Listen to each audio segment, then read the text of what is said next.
ரொம்ப லேசான திக்ரு, ஆனா அதீதமான பாக்கியங்களை உள்ளடக்கிய ரொம்ப அற்புதமான திக்ரு.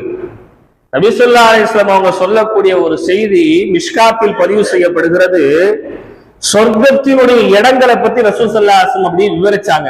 சொர்க்கத்துல என்னெல்லாம் இருக்கும், சொர்க்கத்தினுடைய இடங்கள் எவ்வளவு விசாலமா இருக்கும், அந்த மறுமையில அல்லாஹ்வுடைய தயாளத்தன்மை, அல்லாஹ்வுடைய இரக்க குணம் எந்த அளவிற்கு விசாலமாக இருக்கும் அப்படின்னு சொல்லும் போது ரசூலுல்லாஹி ஸல்லல்லாஹு அலைஹி வஸல்லம் ஒரு திக்ரை பத்தி சொன்னாங்க. நரகத்தினுடைய அடித்தட்டில் இருந்து கொண்டு நரகத்தினுடைய வெப்பம் தாங்க முடியாமல், நரகத்தினுடைய வேதனை தாங்க முடியாமல் ஒரு நரகவாசி அல்லாஹ்வை ஒரு வார்த்தையை கொண்டு திக்ரு செய்வார். என்ன வார்த்தை தெரியுமா? யா ஹன்னான் யா மன்னான், யா ஹன்னான் யா மன்னான், யா ஹன்னான் யா மன்னான் என்று அவர் அல்லாஹ்வை திக்ரு செய்வார். அல்லாஹ் ரப்பல் ஆலமீன் அந்த மனிதனுடைய அழைப்பிற்கு அல்லாஹ் பதில் கொடுப்பார். நரகத்திடத்திலே வந்து அந்த மனிதரை பார்த்து கேட்பார், என்ன விஷயமாக நீ என்னை அழைத்தாய்? சுப்ஹானல்லாஹ். ஒரு நரகவாசியினுடைய அழைப்பை ஏற்கும் அளவிற்கு அந்த திக்ரினுடைய மகத்துவம் உயர்ந்திருக்கிறது என்பதை நாம் விளங்கிக் கொள்ள வேண்டும்.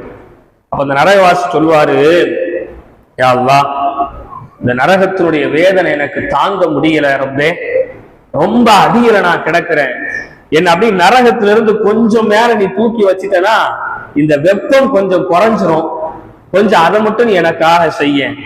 அப்ப அல்லாஹ் கேட்பான், இது மட்டும் தானா, இல்ல வேற ஏதாவது உனக்கு கேட்க வேண்டியது இருக்குதா, கேட்பியா? அப்ப அந்த நரகவாசி சொல்லுவான், இல்ல யா அல்லாஹ், இனி எனக்கு கேட்க வேண்டிய எதுவும் இல்லை, அந்த நரகத்திலிருந்து கொஞ்சம் மேல என்னை தூக்கி வச்சிரு. அல்லாஹ் தூக்கி வைத்த கொஞ்ச காலங்கள் கழித்து திரும்பவும் அவன் திக்ர் செய்வான், திரும்பவும் அல்லாஹ்வை அழைப்பான், யா ஹன்னான் யா மன்னான், யா ஹன்னான் யா மன்னான், யா ஹன்னான் யா மன்னான். அல்லாஹ் வருவான், என்னப்பா இப்ப எதுக்குப்பா கூப்பிட்ட? அவங்க நரகவாசி சொல்லுவாரு, யா அல்லாஹ், இதனுடைய வெப்பமும் என்னால தாங்க முடியல, உன்னுடைய கருணையினால என்னை நரகத்தை மட்டும் விட்டு அப்படி வெளியே மட்டும் நீ வச்சிரு, யா அல்லாஹ், நரக வாசல்ல கொண்டு போய் நீ வச்சிரு. அல்லாஹ் கேட்பான், இது மட்டும் தானா, இல்ல வேற ஏதாவது நீ கேட்பியா?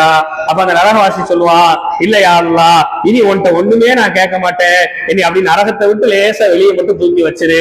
அல்லாஹ் வெளியே தூக்கி வச்சிருவான். கொஞ்ச நாள் கழிச்சு திக்ர் செய்வான், யா ஹன்னான் யா மன்னான், யா ஹன்னான் யா மன்னான். அல்லாஹ் வருவான், என்னப்பா ஒண்ணுமே கேட்க மாட்டேன்னு சொன்னியே, எதுக்குமே கூப்பிட மாட்டேன்னு சொன்னியே, இப்ப எதுக்குப்பா என்னைய கூப்பிட்ட, இப்ப என்ன வேணும்?